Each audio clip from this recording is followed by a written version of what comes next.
નવાગામ ડિંડોલી ખાતે રહેતા પરપ્રાંતીય પરિવારની 3 વર્ષના બાળાનું ઝાડા ઉલટી બાદ મોત નીપજતા માતા પિતાએ હૈયાફાટ રુદન કર્યું હતું।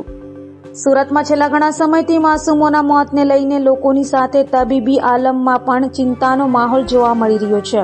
ત્યારે નવાગામ ડિંડોલી વિસ્તારમાં રહેતા પરપ્રાંતીય શ્રમિક પરિવારની 3 વર્ષની માસૂમ બાળકી સુરુચિ કુમારીને રાત્રે ઝાડા ઉલટી થયા હોવાથી સવારે ખાનગી હોસ્પિટલ બાદ વધુ સારવાર માટે નવી સિવિલમાં ખસેડાઈ હતી, જ્યાં તબીબોએ તેને મૃત જાહેર કરતા પરિવાર શોકમાં ગરકાવ થઈ ગયું હતું।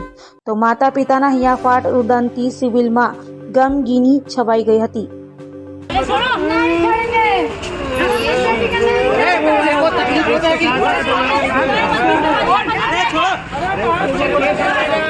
ले जा रहा तो वो उठा के ले अरे धक्का मत मार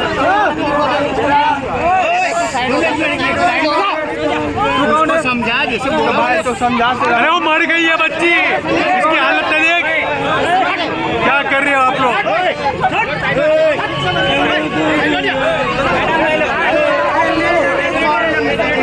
रिक्शे में ले ले, रिक्शे में, रिक्शे में ले ले।